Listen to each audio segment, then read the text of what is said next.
So this is really an honor for me to make this introduction tonight, and you don't get to introduce one of your heroes too often, so I'm a little nervous. But many of you probably know Joel Feldman.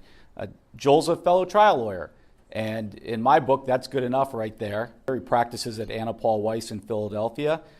His story is really much more remarkable than that. In 2009, his life was turned completely upside down when his daughter Casey was killed by a distracted driver. And this is sort of where you get the goosebumps when you hear his story, because at that point in time, Joel and his wife Diane, who's a wonderful person who I've gotten to know, somehow they found this courage inside of them. And they did what you all too often hear or see on TV people talk about, and you never really get to know anyone who's done it, but they found purpose in such extraordinary tragedy, and they found a way to make just an unbelievable difference in the world. So what Joel and Diane did was they decided to develop and found an organization called EndDD.org, End Distracted Driving, in the memory of their daughter, Casey. And the goal of it was specifically to educate teens about the dangers of texting while driving, of playing with the radio while driving, and generally just the dangers of being behind the wheel. He has dedicated himself to teaching kids about these dangers, and his message has reached tens of thousands of teenagers. More so than that, he's also dedicated his life to teaching lawyers how to go out and reach these teens.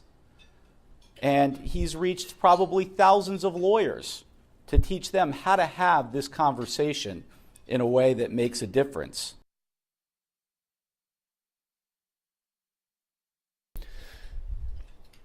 It's great to be at this high school. I just love talking to kids. Sometimes I talk to adults, and you know what? It's not as much fun talking to adults as it is talking to you kids. I want to tell you right at the beginning, I don't think that distracted driving is just a teen problem. I know your moms and dads are driving distracted, and that administrator, that superintendent, that principal over there, I know he drives distracted too. So we're here, we're going to talk about this. I hate it when someone tells me what to do. Young lady, Yes. I assume you don't like it when people tell you what to do you? I do not. Okay, so I'm not... Yeah, I doubt that. I am not going to tell anyone what to do here today, and if you think I'm telling anyone what to do, will you jump up and say, hey, Mr. Feldman, you promised you wouldn't tell us what to do, okay? All right. And the last thing I'll tell you is I used to drive distracted. I can't stand up here and tell you that I didn't, but I've changed the way I drive. And we want your help. Your generation can help us make distracted driving socially unacceptable the way drunk driving today is socially unacceptable. So what have we done? We've given our opening speech. We've talked to them, and in 30 seconds, we've told them we're not going to lecture to them. We told them that we were guilty of the same thing we're talking about, and they don't hear this. We get feedback, and they say, wow, that speaker came in, and they said they did it, and they said that they wouldn't tell us what to do. So you've connected with them, and this is a different presentation than they normally see.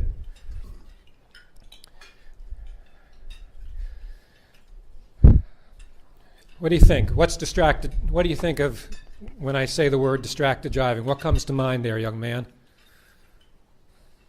Checking my text messages. Checking your text messages, yes. How about you? Fumbling with the radio. Fumbling with the radio. Anybody else? What about back there? Eating.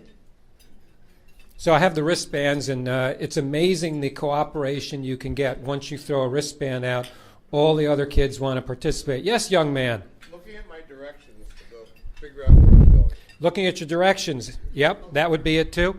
I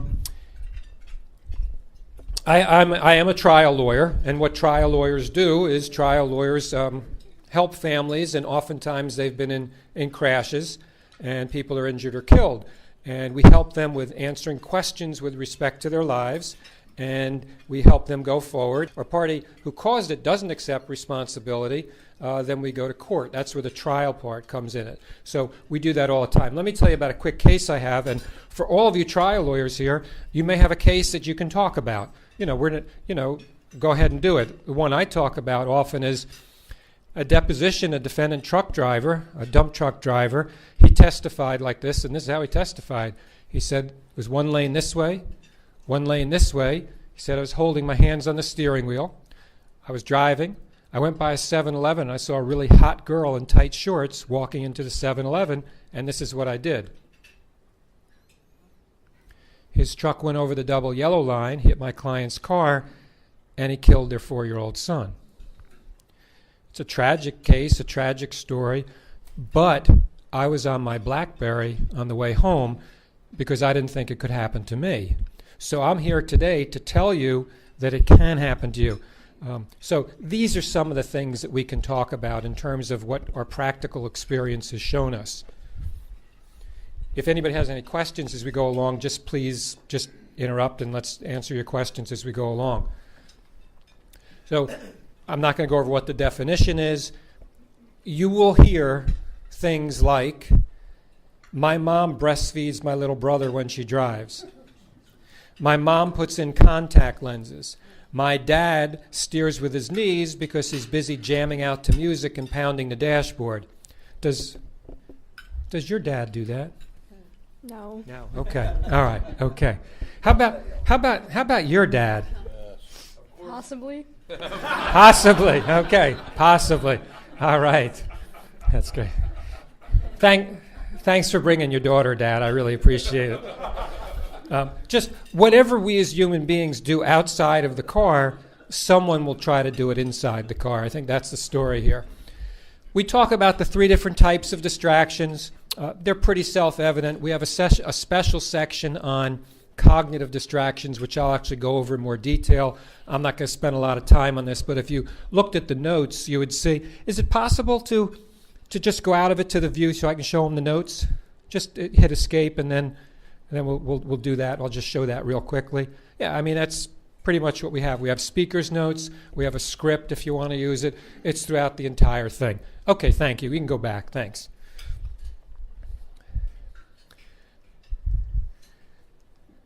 So let's see. I would like to pick 3 folks here, and this is what we actually do. We actually go out, we pick kids because we want it to be interactive.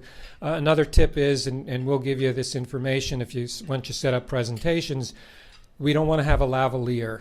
You want to have a mic, a handheld, so you can walk around, but so you can stick it in somebody's face and get a response. That's what you want to do. So you 3 have kindly volunteered, this gentleman, this gentleman, this gentleman. Just after we see this video, just give me we'll get your reactions, 1 word or a short phrase as to what you see. Okay.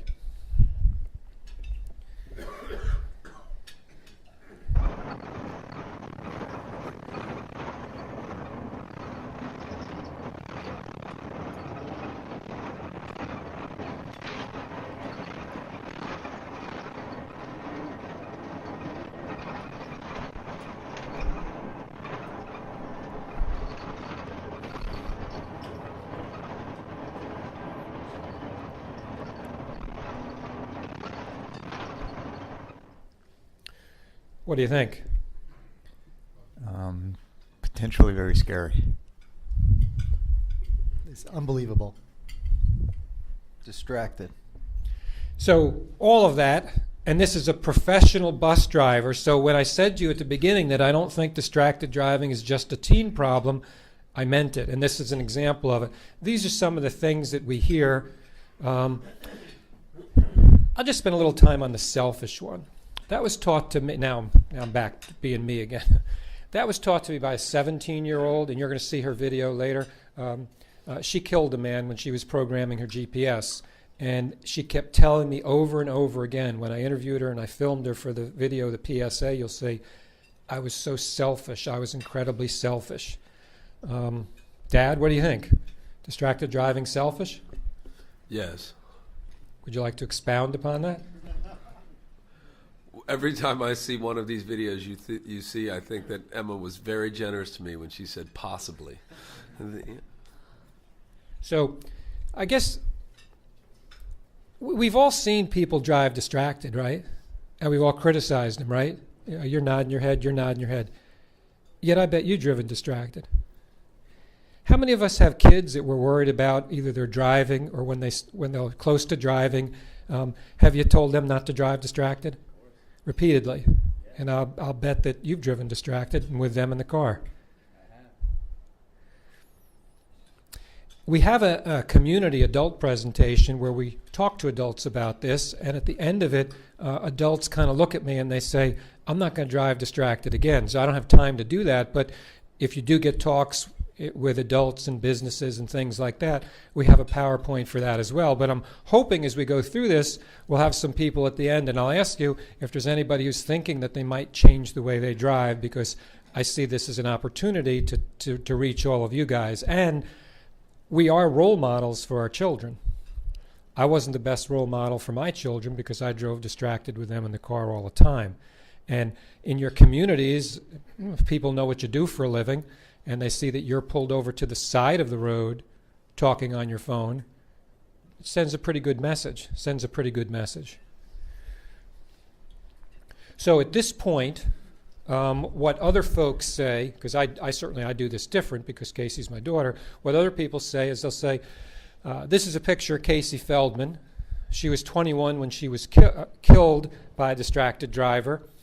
A 58-year-old man was reaching for his GPS. He went through a stop sign. It was broad daylight and hit Casey, and he killed her, and she was in the crosswalk. And Casey's dad drove distracted all the time before Casey was killed, and as a result, he changed the way he drives, and he wants us to go out and talk to everyone about this because we're confident that you guys, your generation, can change the way we think about distracted driving. We want you to take care of your friends. Friends don't let friends drive drunk. More of you are going to be injured in distracted driving crashes than drunk driving crashes. So if you don't let your friends drive drunk, perhaps you shouldn't let them drive distracted. We want to change the culture, and we need your help to change the culture so that people don't drive distracted and you save lives. This is a segment that Joel and Diane were on the Today Show, and looking at this segment, you'll be able to see and learn a little bit about Casey. Casey's crash occurred on July 17th, 2009. It was around 5 o'clock in the afternoon, so it was broad daylight. She had had a summer job in Ocean City on the boardwalk. She was walking in a crosswalk, was 3/4 of the way across the intersection when a driver blew through the stop sign and literally ran her over. He claimed he had never seen her. She was conscious after she was run over, and she was able to speak with the emergency responders. And the first thing that she said when they asked her how the accident occurred, she said, "I want my mom." I was shocked, I was angry, and I think that then, of course, it led into grief. Although it's been 6 years, it's just really, really hard each and every day. Besides being just a young woman who was so full of life, she was also just a lot of fun and had a great sense of humor, and she was a person that everybody wanted to be around. I go to weddings now, and they're as painful as you can imagine. Seeing the dad walk down the aisle or that first dance with his daughter, knowing that'll never happen. We started End Distracted Driving, EndDD.org, and the mission is to educate the public about distracted driving. What I'd like people to remember is that we have the power through our driving to take lives, but we also have the power to save lives. I want people to look at that pretty face, to learn about Casey, but I also want them to think that the pictures that we have of Casey, they show an unlimited future, an unlimited potential, and it was taken away in just a few seconds. just a few seconds separates all of us from being in a situation like the Feldmans losing Casey. When you look at the picture of Casey, you see someone who had an unlimited potential.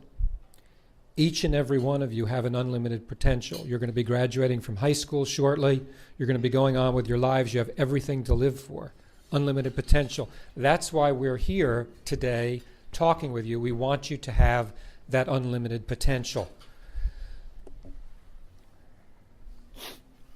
Now, at this point, I do this different ways, but I could just go to a table like this and I would say, hey kids, if I had your mom and dad here now, and I have two, I'm sorry, kids, young women. If I had your moms and dads here now, and I could ask them who are the most important people in the world to them, who are they going to say? Me. Me and my siblings. Yeah, exactly. And I know we have a couple of moms and dads here, right? Moms and dads, we agree with that, right? So I would then tell the kids that I drove distracted with my kids in the car, and if you're a parent, I'm guessing that every parent who's driven can say that they've driven distracted with their kids in the car. And I'll say, I'm raising my hand because I drove distracted with my children in the car.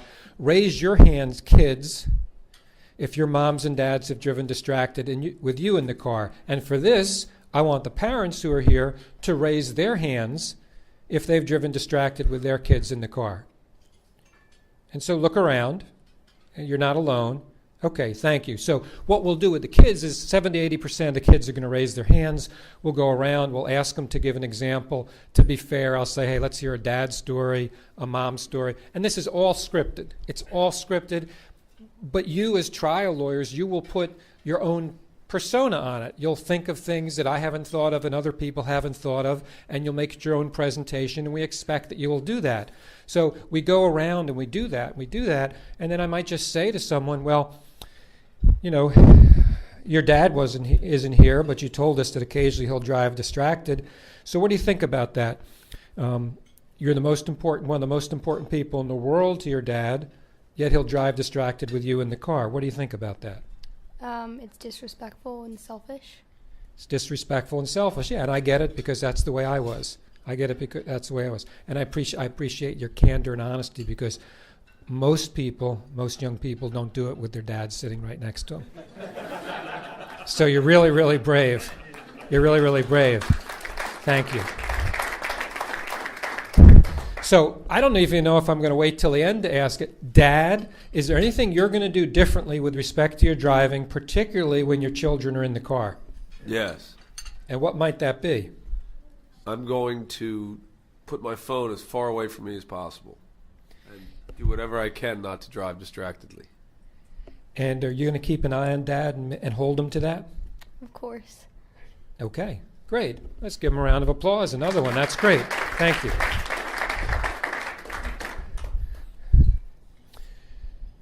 What do you think?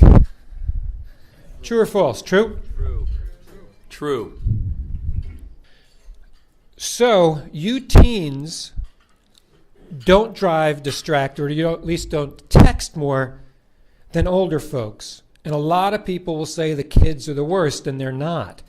You absolutely are not. And you look at this, 31% of you guys will text when you drive. That's too many, but what that means is 2/3 of you don't.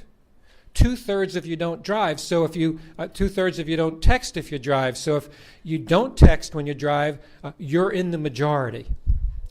Why are we saying this? There's a concept called social norms, social norming. What we want to do is we want the teens to realize it's just like binge drinking and the interventions on college campuses.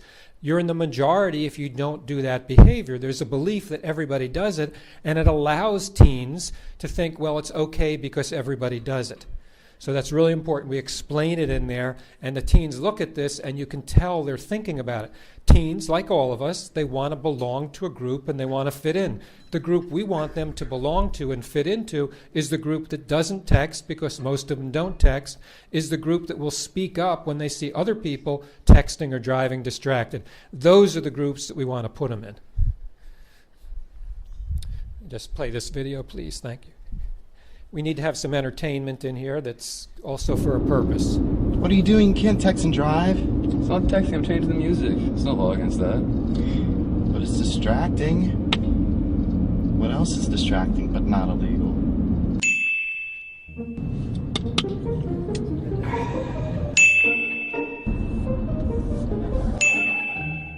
You're fat.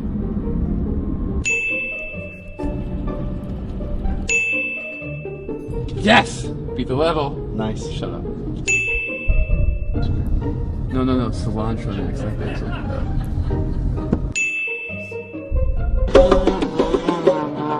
Stop!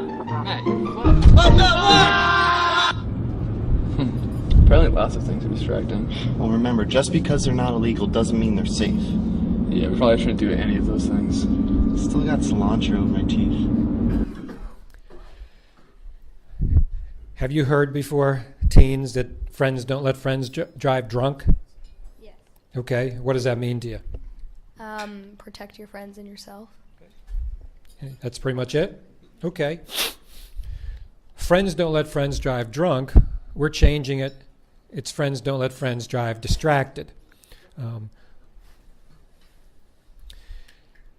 This is really, really important. This is the second part of affinity with groups, fitting in, letting them see that not everybody texts. But the other part of it is, what are you going to do when someone drives you who's distracted, whether it's mom or dad, whether it's actually about 70% of the kids I talk to say mom and dad drive distracted with me in the car. I'll then ask them, how many other adults, maybe your mom's and dad's friends or friends of your parents of your friends who drive you drive distracted, more hands go up in the carpool situation.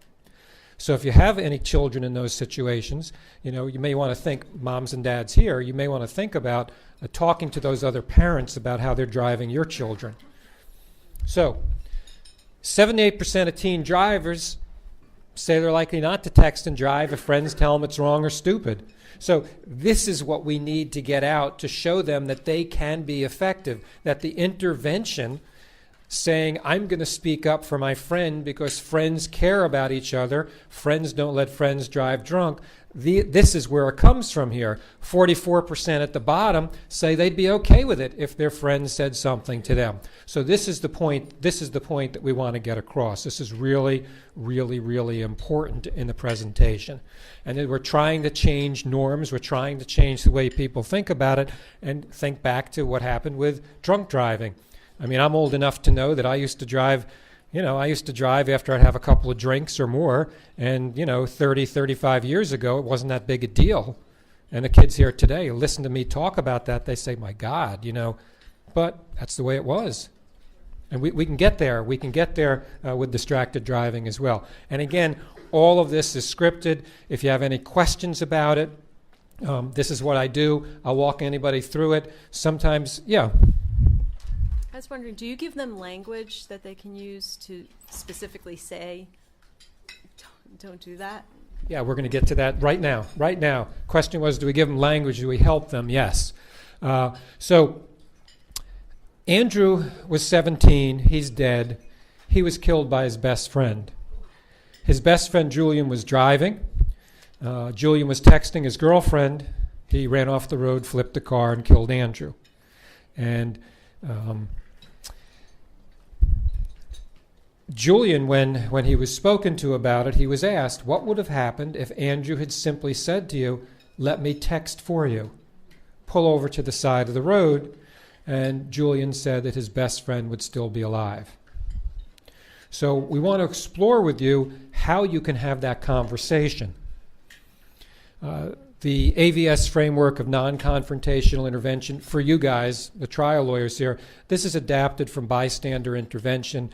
There's a program at the University of Colorado with the Colorado Department of Transportation. I was a little bit involved with an organization called Bacchus, and they developed this and we adapted it, and now we use this. So it's non-confrontational. So he's driving me, he's texting, and this is what we do. We do this with the kids. He's driving me, he's texting me. I can speak with you two different ways, young man. I could say to you, you're stupid, you're crazy, you're an idiot, you're going to kill us, you shouldn't have a license. I'm guessing you don't want to be talked to that way, do you? I'm from Jersey. It was like you're going to get epithets like mad after that. Most kids are smarter than this kid, and they say they don't want to be talked to that way. So the other way we can do it is non-confrontationally, and that's what we talk to them now. There's 3 steps. We acknowledge the behavior non-confrontationally. Every time you look away from the road at your phone, the car wanders back and forth in its lane. I'm not accusing anyone of anything, and all the teens that we focus this with, they say it doesn't get them upset if you say that. Next step, just talk about how you feel. Kids are taught, if they're in situations that they're not comfortable with, trust their instincts and get out of it. They're taught that. They know that. So we're using that in this situation. Hey, if you're a little uneasy, you've got a right to be. Someone's driving you and they're not looking at the road. Again, we're not saying you're making me scared. We're saying I feel scared. I statements, ownership of our feelings. The most important part, solve the problem. And it's not rocket science to know what distracted driving is. I do talks for middle school kids. They know exactly what distracted driving is.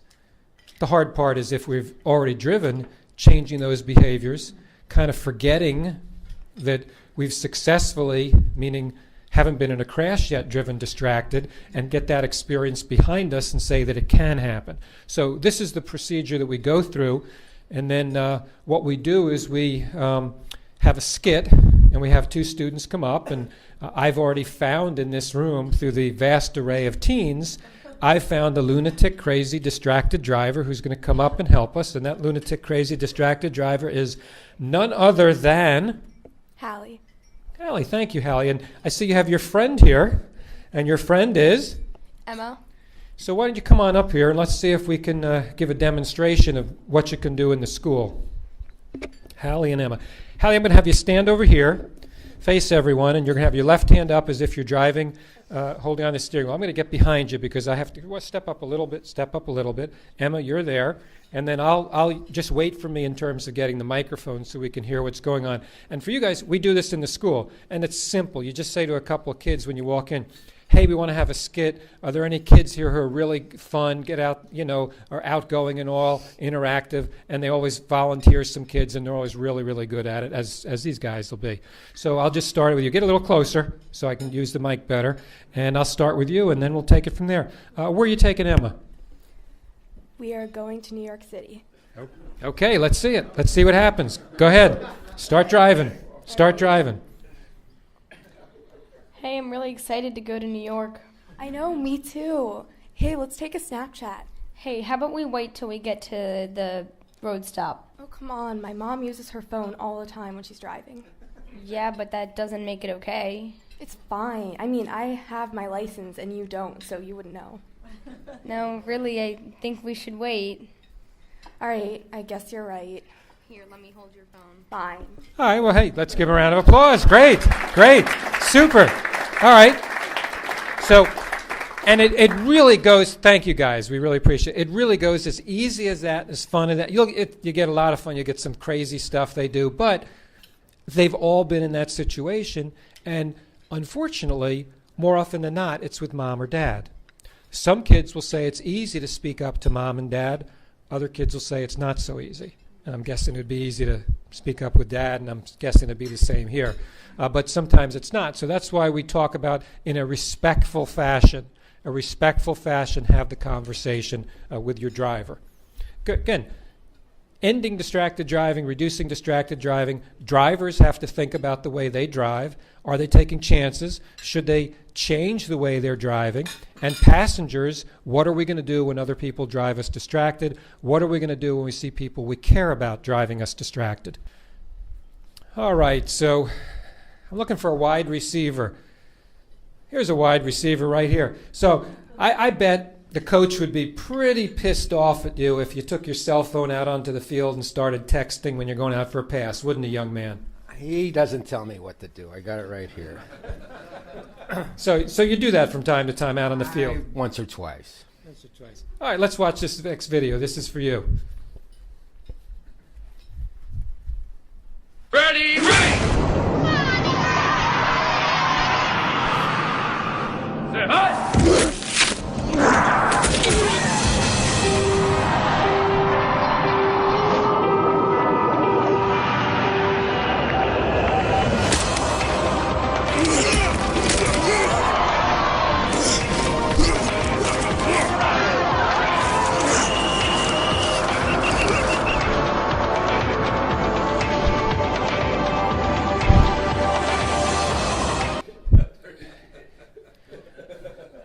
So we laugh when we see that.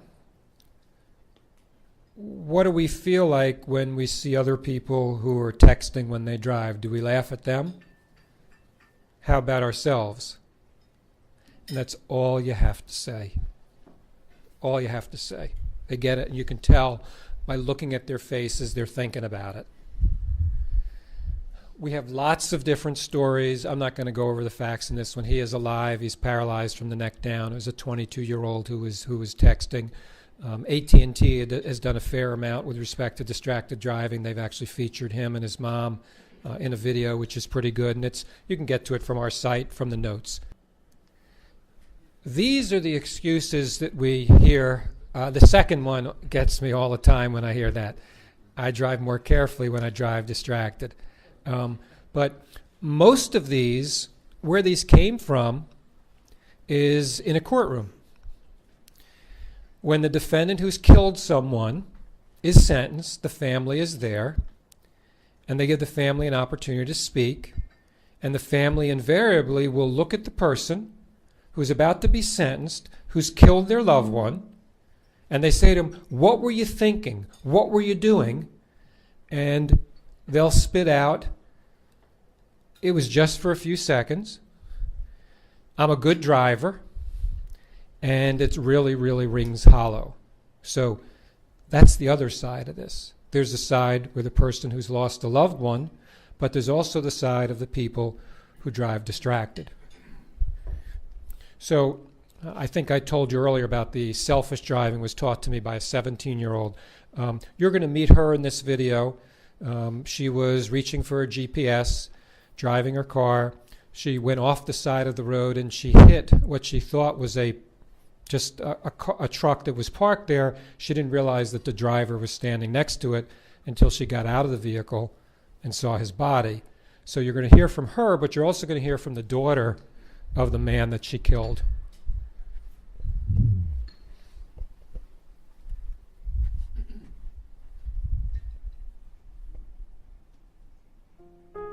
I wasn't texting, I wasn't using a cell phone, but I still killed someone.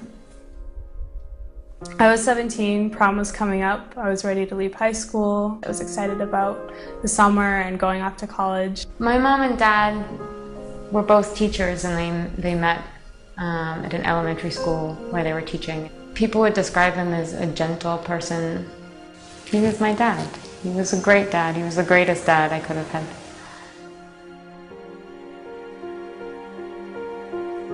I was on my way back from my clarinet lesson. I was hungry, so I was looking at my GPS. All throughout high school, he was there for me every step of the way. He coached me in sports. He was there for every single one of my games. My car drifted into the breakdown lane on the side of the highway, and I hit a man and I killed him. I'm responsible.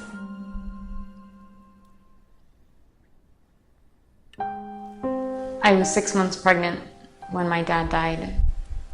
I knew he was going to be such a fantastic grandfather. And when she smiled for the first time, he wasn't there to share it with. When I was driving, I had a choice. I could have pulled over to the side of the road just a few seconds. It changes everything. It's just hard. I think the hardest part has been raising a baby and knowing that he wasn't there to celebrate those beautiful moments. I think about my friends, I think about the choices they make. They think it's not gonna happen to them. My mom has this incredible grandchild, but she can't share it with her husband. She doesn't have that partner. Learning that he had a family, that he had a daughter that was about to have his first grandchild, that he was about to be a grandfather, and I took that away from them. I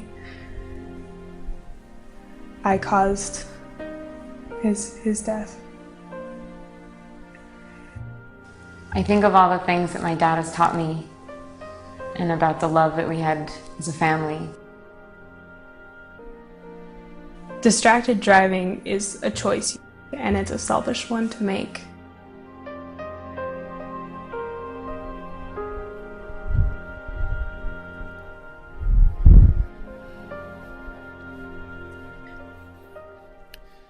I was with Emily, the mom, and her daughter, Evie. Evie's now 4, in Massachusetts last week with the Massachusetts Academy of Trial Attorneys.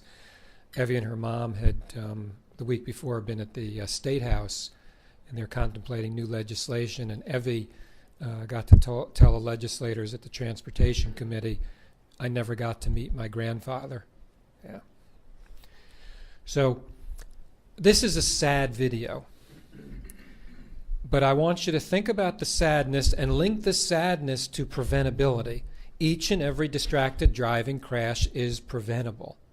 They're choices. They're choices we make, so it's preventable. So don't leave here saying, oh my gosh, Mr. Feldman, or those trial lawyers showed you, all these sad videos. Leave here and say, gosh, there's real consequences to what we're doing. But you know what? We can prevent these. Each of us has the power to take lives with our driving.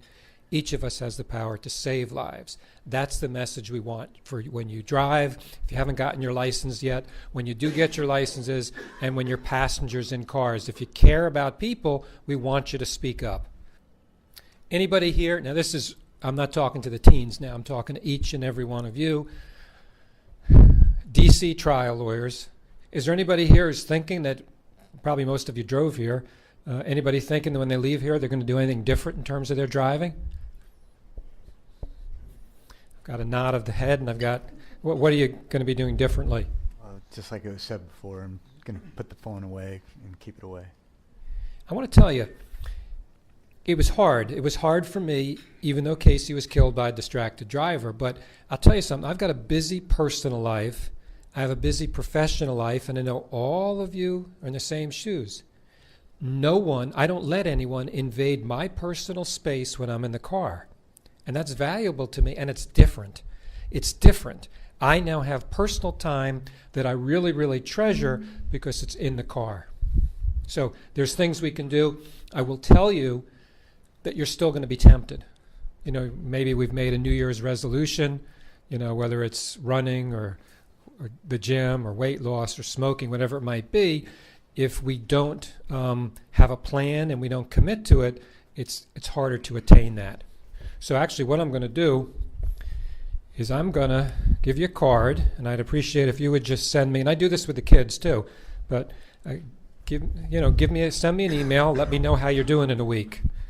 And actually, who should I give it to? I'll take a vote here. Should I give it to Dad, or should I give it to Emma to report back in a week how they're doing? What do you think? Emma, more reliable? All right, Emma. Okay.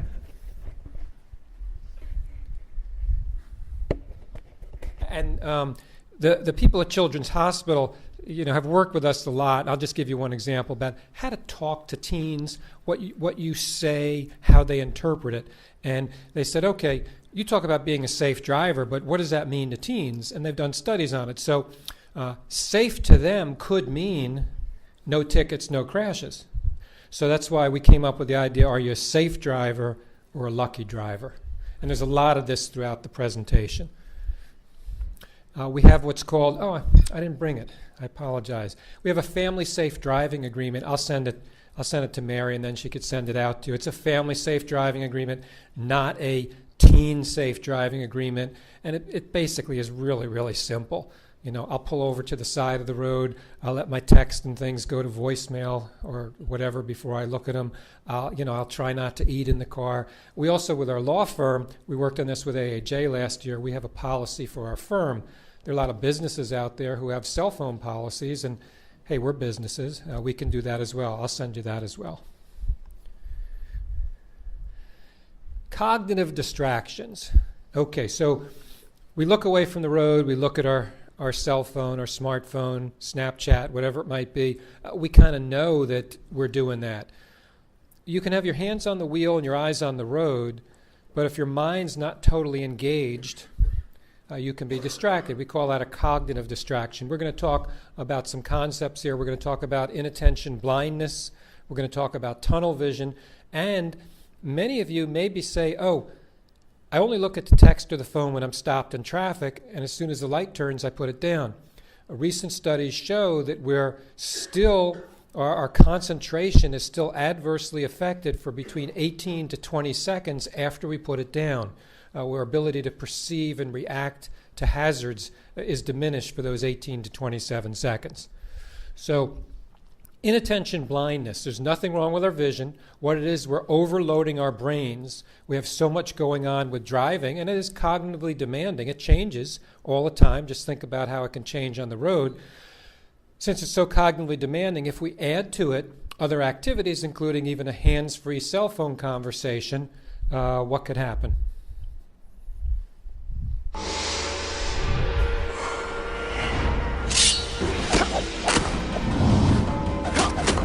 Sometimes our mind wanders. And when we snap back to reality, we have no idea what we missed or how long we were gone. Daydreaming isn't the only thing that causes this inattention blindness. When we talk on the phone while driving, there are periods when we go blind to our environment without realizing it. So billboards, cars, kids playing, even stop signs and red lights can pass us by unnoticed.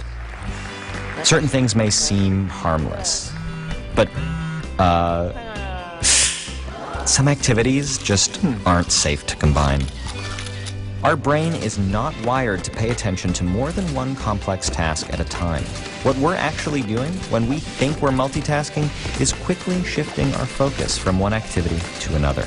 So while our mind is engaged in applying makeup, arguing with backseat drivers, fumbling for a water bottle, or a conversation, it's blind to the road. In fact, drivers are 4 times more likely to crash while talking on the phone, and 23 times more likely while texting. Driving can feel uneventful, but it really takes our full attention to keep the car on the road. We're surrounded by distractions that can hijack our focus. Whether we let them is up to us. So inattention blindness. Mary, is there anyone seated at that table over there that you think is a good multitasker? Who is it? All are, but let's pick one. I'm going to pick Chuck Parsons. Where's Chuck? Chuck, thank you for volunteering. So we're going to do a little experiment with you. A little experiment. I'm just going to ask you to, into the microphone, count from 1 to 10, followed by A through J. 1 to 10, A through J, okay? Sure. At any particular speed? Whatever you're comfortable with. 1, 2, 3, 4, 5, 6, 7, 8, 9, 10. A, B, C, D, E, F, G, H, I, J. Very good. I didn't ask you to multitask, though. Now I'm going to ask you to multitask. We'll do it a little differently. I'd like you to do it this time 1A, 2B, 3C, all the way to 10J.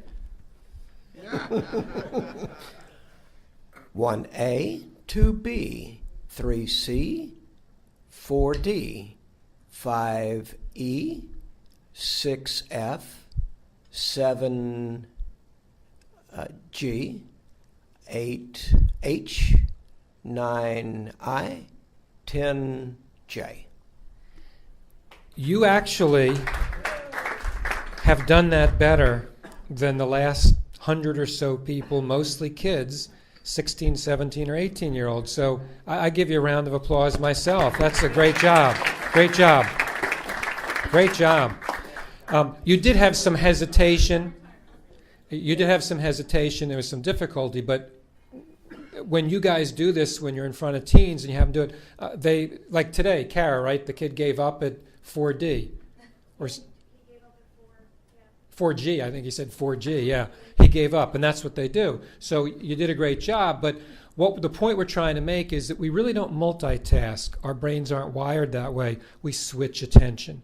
And this exercise allows you to illustrate we switch attention from a number task to a letter task to a number task, a letter task, and each of the individual activities you do worse. Each suffers when you do it. But you did a great job. That was really, really impressive.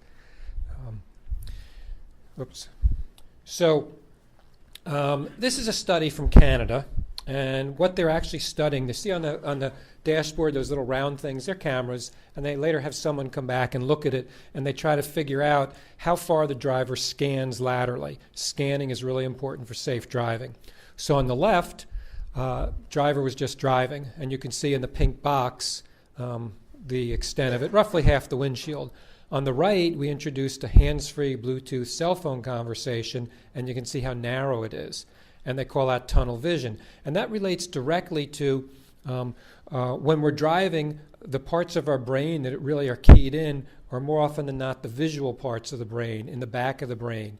And when you introduce this cognitive task, the brain gets overloaded and it automatically switches. So it switches away from vision in the back of the brain to cognition, and we actually see that it's tunnel vision. And this actually probably explains why people, even on a hands-free cell phone, will go through lights. They don't even see the red light up above. And we probably, maybe all in our practice, have had that. The first one talks about, there's actually 30 scientific studies the NSC looked at. And they wanted to see specifically, if I go from a handheld to hands-free Bluetooth, is there any safety benefit? And 30 studies said there's no safety benefit. So we have lots of states, I think DC, right? You're supposed to go hands-free? Yeah. That are telling people, oh, it's okay to do it hands-free, but scientifically it's not okay. So it's just something you want to think about when you're driving. Voice-to-text technologies, and this would be two areas. It would be like on my iPhone, Siri, talking to her, trying to send a text. They've studied that a bunch, and they say it takes longer for people to voice text, and then they do look at it anyway because we're afraid to say, Siri, send it, because it probably typed something wrong and will look like an idiot. Study from the University of Utah, they just looked at folks and they said, how does the ability to perceive and react while you're driving, how does that compare for someone at 0.08 blood alcohol with someone who's hands-free? And they found that it was pretty similar. And actually, you can go on Mythbusters, and Mythbusters said, we want to see if this is true, and they actually put people in their paces. It wasn't on the road, but it was a closed track. They had them get used to the car and the track. Then they introduced a hands-free cell phone conversation. Their driving performance dropped. And then what they did is they, I guess, gave them enough beer or whatever it was till they were about a 0.08, put them back out. And they said the 0.08 driver was impaired very similarly to the one who was on a hands-free device. Again, just something to think about. We do go over some facts. I'm not a big guy, quite honestly, in terms of statistics and facts. I mean, I knew sort of these all the time, but I drove distracted too. But some people want to see it. Some people will actually, when you reach out to the school and you say you want to do a distracted driving presentation, they might say, well, can you talk about alcohol as well? So you've got a slide about alcohol. That way you can get into the schools sometimes. I think what we look at here is the fatal crash rate per mile driven. I mean, it's just scary. 3 times that for any other age group, those for 16 to 19 years old. And maybe the last one, and this is also a recent study back in March, they found more than 50% of teen crashes are related to distraction. It talks about the study. I won't go into the details here, but NHTSA had been using, in traffic safety people, 25% of crashes related to distraction. Not fatalities, but crashes. And so people are thinking that they need to revise it, particularly for teens. And you think about it, driver distraction and driver inexperience. It's an awful combination. There's also been some studies that show that if you have the keys to the car and you give them to your kid and you say, here are the keys, drive safely, the likelihood of them being in a crash goes up 50% over if you say, anytime you want the keys, call me, take them out of the drawer, or come to me. And there's a lot that parents can do in terms of keeping their kids safe. Just as simple as controlling the keys, just as simple as that, reduces crashes for kids up to 50%. And when they get to about 3 years of driving, their crash risk has come down substantially from like 80% higher than probably all of us, down to about 20%. Getting kids 3 years of experience. And what a lot of the people are saying is, just because they get their permit, up in Pennsylvania, it's 50 hours. We have to have them drive with us in the car, supervised, and then you can sign off and they can get their license. you don't have to just have 50 hours. You can have 75 hours. You can have 100 hours. And even after they get their license, sit in the car with them and take the opportunity to work with them a little bit more. And that goes a long way towards keeping your kids safe as well. So we'll play this video, and then I think we'll stop, and I'll just kind of conclude.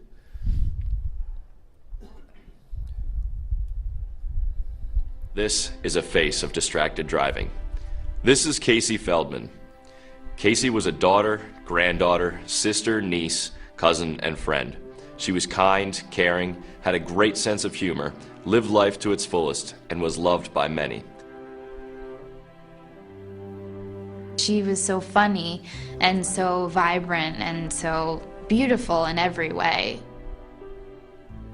She was smart, she was intelligent, she had goals for herself, she was really grounded, and she was someone that you knew would grow up to be somebody special, somebody important to other people. Casey's life ended on July 17, 2009. She was struck and killed by a distracted driver while she was crossing the street in a crosswalk. He had taken his eyes off the road for just a few seconds. It was the first time that I ever lost somebody, a friend, and someone my age. And it made me realize that could have easily been me, that could have been my sister, it could have been anybody. Before Casey's accident, I drove distracted, and I would let people who were driving me be distracted. I know in high school, rushing around to activities, I'd be eating in the car and doing makeup in the car. I actually wrote a speech in the car once. I was changing the radio station while backing out of a parking spot, and I hit a utility pole. I would take my eyes off the road to do makeup, to text message, to use my phone. I think definitely as a teenager, when you're first driving, you do feel invincible, and driving can become a secondary task to whatever you're doing. You're basically operating a weapon. I think that people need to realize that they're operating something that has the power to change 1,000 lives. No matter what it is you're trying to do in the car, it's not worth it. When you're driving, it's not a secondary task, it is the only task you should be doing. We must learn from Casey's death that as young people, we are not invincible. And we learned that it just doesn't happen to other people. It happened to Casey, someone that we love and miss very much. I think of Casey lying on the roadway after her accident, and when the police officer asked her how it occurred, she said, "I want my mom." And I wasn't there to comfort her in those last moments. What will it take for us to change the way we drive? I've stopped having meals in the car. I put one CD in and I just don't change it. I make sure my purse is in the back seat now, my phone is in the back seat. If I'm driving, that's the only thing I'm doing. This is the picture I have in my car of Casey to remind me to keep my eyes and mind on the road. You could do the same with a picture of somebody that you love and care about.